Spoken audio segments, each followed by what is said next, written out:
जम्मू कश्मीर में कुछ बड़ा करने की तैयारी में केंद्र सरकार है और आपको बताएं केंद्रीय गृह मंत्री अमित शाह एक हाई लेवल मीटिंग कर रहे हैं और इस हाई लेवल मीटिंग में एनएसए अजीत डोभाल, उपराज्यपाल मनोज सिन्हा जो कि जम्मू कश्मीर के उपराज्यपाल हैं वो शामिल हैं। दूसरी तरफ आपको बताएं इंटेलिजेंस ब्यूरो के डायरेक्टर अरविंद कुमार शामिल हैं। इसी तरह गृह सचिव अजय भल्ला और सीआरपीएफ के महानिदेशक हैं कुलदीप कुमार, डीजीपी हैं दिलबाग सिंह जिनको आपने देखा अधिकतर आतंकवादियों को मार गिराने में डीजीपी दिलबाग सिंह का बहुत बड़ा रोल है। और इस तरह से ये सारे ऑफिसरों के साथ गृह मंत्री अमित शाह एक हाई लेवल मीटिंग कर रहे हैं। मीटिंग का यूं तो मुद्दा एक ये है कि वो हालात भी देखना चाहते हैं कि कोरोना काल में क्या हुआ। तो मनोज सिन्हा की काफ़ी तारीफ हुई है क्योंकि आपको बताएं जम्मू कश्मीर में 76% लोगों का वैक्सीनेशन हो चुका, जिसमें 4 जिले तो ऐसे हैं जहां 100% लोगों को वैक्सीन लग चुकी है, जिसमें 18 साल के भी लोग हैं। तो एक मनोज सिन्हा जी जो कि मजे हुए एक राजनीतिक खिलाड़ी भी थे और किस तरह से वो राजनीति में थे तब मेहनत करते थे, ज़मीन से जुड़े हुए थे। आज उनका काम कश्मीर में दिखाई दे रहा है, लेकिन अब ये जो मीटिंग है इसका एजेंडा क्या है ये सब लोग कयास लगा रहे हैं।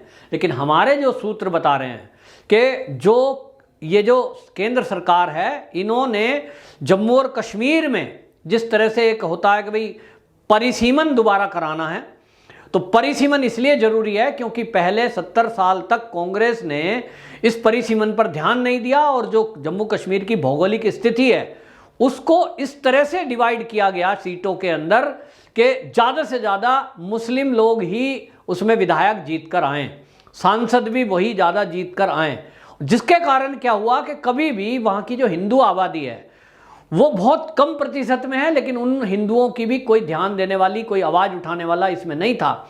और इसलिए ये तय किया गया कि अब परिसीमन दोबारा किया जाए जिससे कि सब वर्ग को, सभी लोगों को बराबर बराबर हक मिले और जम्मू कश्मीर में जो भी कोई सरकार हो वो कम से कम इस तरह से हो कि सबका साथ सबका विकास वाले सिद्धांत पर चल सके।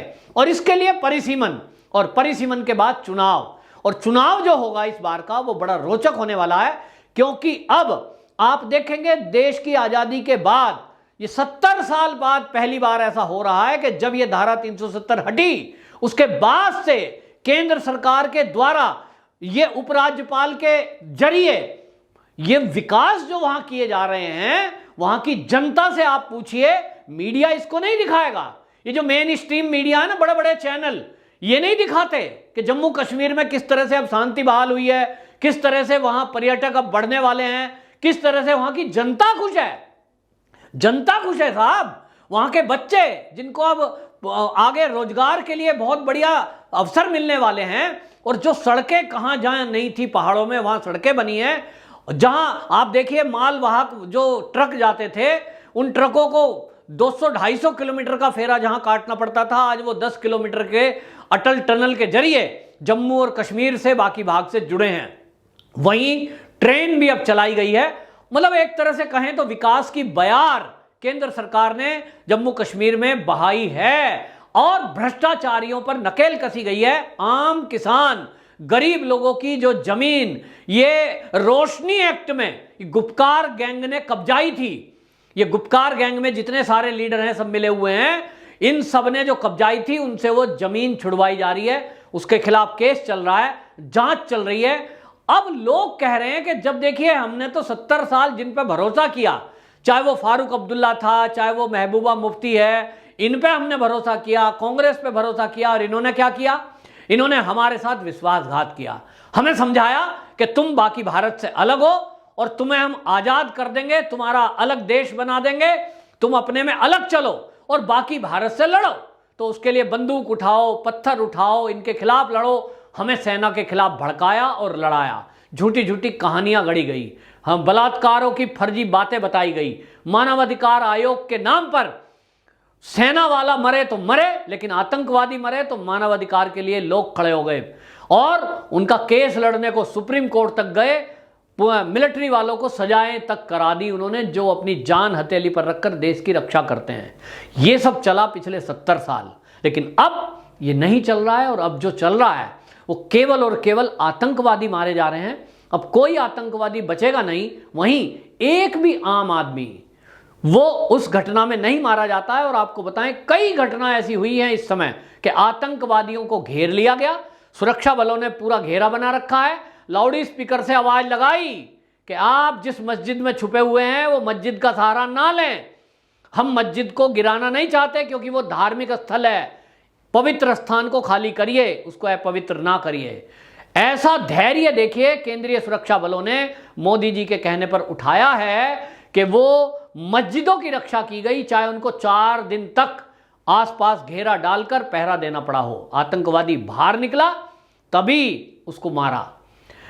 मस्जिद को नुकसान नहीं होने दिया, लोगों के घरों को नुकसान नहीं होने दिया जा रहा है, और इससे लोग खुश हैं।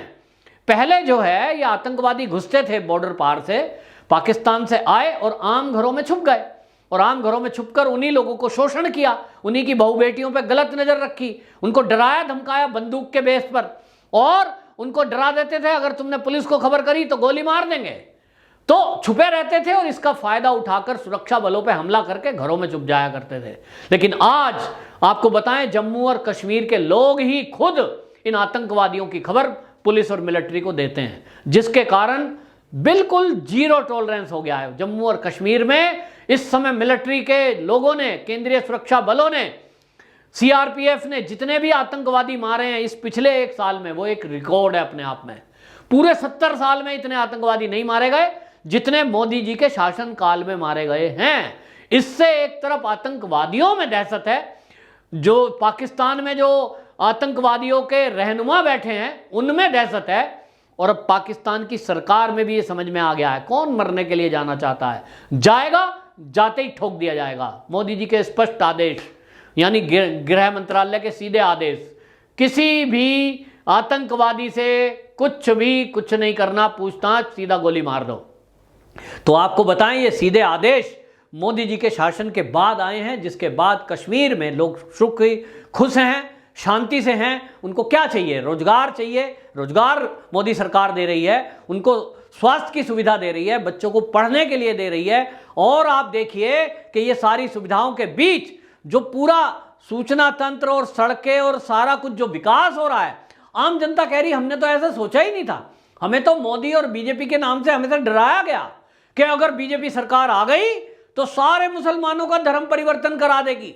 लेकिन आज मोदी सरकार हमने देखी कि हमारे मस्जिदों की भी रक्षा कर रही है, हमारे परिवारों की रक्षा कर रही है, और इसलिए इससे बेटर समय कुछ हो नहीं सकता कि वहां चुनाव हो। और आपको बताएं, इसी चुनाव में आप देखेंगे कि ये गुपकार गैंग तो एक तरफ रहेगा, फालतू बोलेगा तो जेल में जाएगा, ये सब दिखा दिया मोदी जी ने।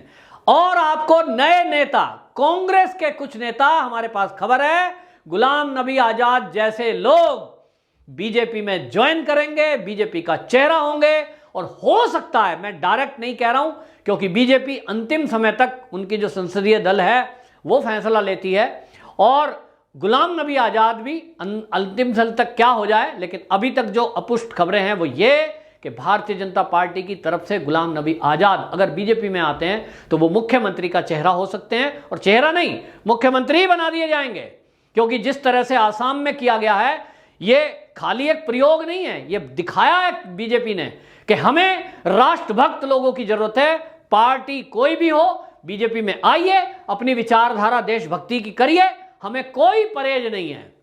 देश का विकास करना है, देश को सुरक्षित रखना है, देश को आगे लेके चलना है, किसी जाति किसी धर्म को नहीं देखते हुए बीजेपी जो करती है वो कश्मीर में भी होगा। उसके पहले के जो काम हैं वो पहले सुरक्षा से जुड़े हुए हैं, और अमित शाह जी की ये जो मीटिंग है, हाई लेवल मीटिंग, इसमें सारे पहलू लिए गए हैं। कहा यह जा रहा है कि अमरनाथ यात्रा को इस साल जो सस्पेंड चल रही है पिछले 2-3 साल से कोरोना की वजह से और दंगों की वजह से, उसको अब बहाल करने के लिए सरकार विचार कर रही है।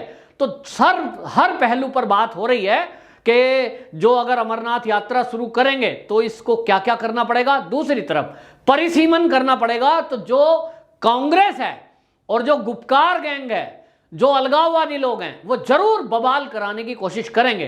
तो उनको कंट्रोल कैसे करना है, किन किन लोगों को जेल में गिरफ्तार करना है, ये सारी योजना शायद इस हाई लेवल मीटिंग में बनेगी और इसके बाद यह कार्रवाई होने जा रही है कि परिसीमन दोबारा होगा और इसके बाद ही चुनावों की प्रक्रिया घोषणा होगी। क्योंकि अभी तक हमने देखा कि यहां चुनाव की घोषणा होते ही अलगाववादी ताकतें उस चुनाव के विरोध में आ जाती हैं और घोषणा कर देती हैं कि ये चुनाव का बहिष्कार करना है, चुनाव में जो शामिल होगा उसे हम मार देंगे। तो मौत के डर से बहुत सारे लोग चुनाव में आते नहीं हैं और जो आते भी हैं लड़ने के लिए वो होते हैं जिन्हें पीछे से सपोर्ट हो अलगाववादी ताकतों की या आतंकी संगठनों की, जिनको आशीर्वाद मिल जाए, बेटा तू चुनाव लड़ ले, तेरे साथ हम हैं। यानी अगर वो जीत के भी सत्ता में आ गए तो वो आतंकवादियों के एजेंडे को ही आगे बढ़ाते हैं। जिस तरह से हमने पहले देखा, महबूबा मुफ्ती के टाइम में हमने देखा कि उनके पिताजी गृह मंत्री देश के, और किस तरह से सौदेबाजी हुई और खूंखार आतंकवादियों को प्लेन हाईजैक के नाम पर छुड़वा दिया गया, या इस तरह से महबूबा मुफ्ती की बहन के अपहरण के नाम पर छुड़वा दिया गया। ये सब साजिश थी, इन्होंने आतंकवादियों को छोड़ने के लिए ड्रामेबाजी रची थी। आज इन चीजों का खुलासा हो रहा है कि इन सब लोगों ने कांग्रेस से मिलकर जम्मू और कश्मीर के साथ, उसकी सुरक्षा के साथ, वहां के लोगों के साथ खिलवाड़ किया था। आज मोदी सरकार वहां दोबारा से विकास करके और वहां के विस्थापित हुए पंडितों को दोबारा बसाने का जो विचार कर रही है, उसका मंथन इस मीटिंग के अंदर हुआ है। निश्चित रूप से अगले कुछ ही दिनों में आप देखेंगे कि कश्मीरी पंडित जो कि वहां से विस्थापित हुए थे उनको पुनर्वास किया जाएगा, उनको सुरक्षा दी जाएगी और उसके बाद परिसीमन करने के बाद चुनाव होंगे निश्चित रूप। वंदे मातरम।